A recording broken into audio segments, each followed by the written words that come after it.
जय हिंद दोस्तों। स्वागत आप सभी का आपके अपने परिवार जीएस फोकस फैमिली में।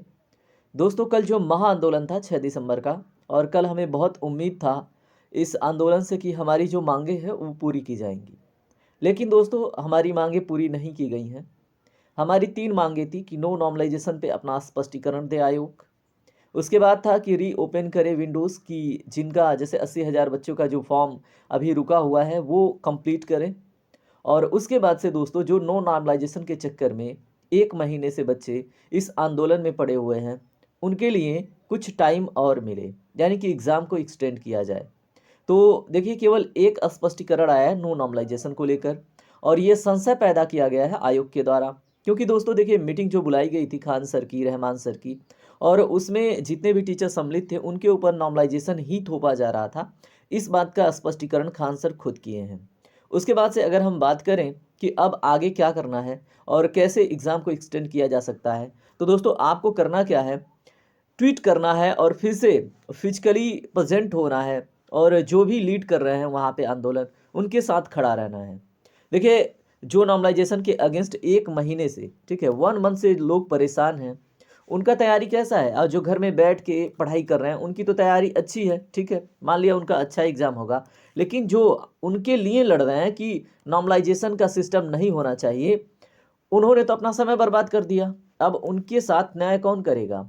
उनके साथ आखिर कौन न्याय करेगा भाई? जो कुछ लोग कमेंट कर रहे हैं कि जो सीरियस कैंडिडेट नहीं है उन्होंने पढ़ाई नहीं किया। अरे भाई, जो नॉर्मलाइजेशन के अगेंस्ट लड़ रहा है वो बच्चा सीरियस ही है, ठीक है, और जो नहीं लड़ रहा है वो सीरियस नहीं है।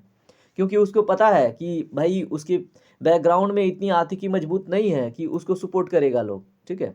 तो आपको क्या करना है, आपको ट्वीट भी करना है बहुत सारा 17 बीपीएससी एग्जाम एक्सटेंड का, और नीतीश जी को पत्र लिखना है और नीतीश जी के नाम पे भी ये ट्वीट कराना है, ठीक है, कि 17 बीपीएससी नीतीश जी न्याय करो।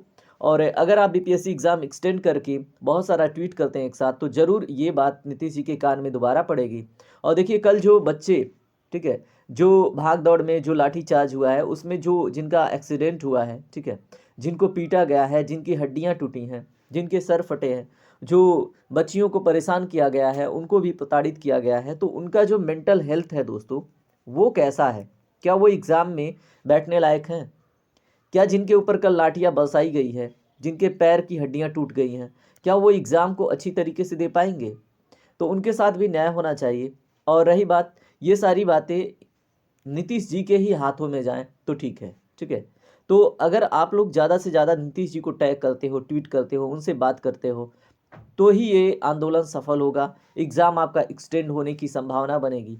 अन्यथा दोस्तों, आपका 13 दिसंबर शेड्यूल डेट है और जिसके ऊपर आयोग अड़ा पड़ा है, ठीक है। देखिए, ऐसा नहीं है कि आयोग पहले एग्ज़ाम डेट टाला नहीं है, वो अपनी सुविधा के हिसाब से एग्ज़ाम कई बार पोस्टपोन कर देता है, लेकिन बच्चों के हित में करना है भाई। बच्चों का डिमांड है कि 13 दिसंबर को एग्ज़ाम नहीं होना चाहिए, तो नहीं होना चाहिए।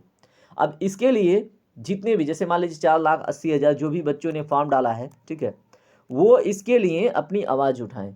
अगर इतने बच्चे एक साथ ट्वीट करना स्टार्ट कर दें, मुहिम करना स्टार्ट कर दें, तो क्या नीतीश जी के कान तक बात नहीं पहुंचेगी?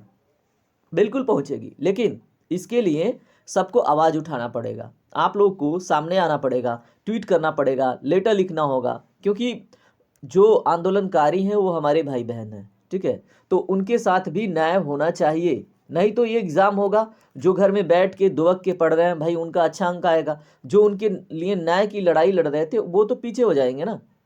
तो सबका सोचना है, सबका देखना है। और इस वीडियो को आप शेयर अवश्य कीजिए कि अधिक से अधिक लोग क्या करें, इस ट्वीट को रीट्वीट करें, ठीक है। तो आप लोग ज़रूर कीजिएगा और उम्मीद करूँगा कि आप लोग ऐसा ज़रूर करेंगे।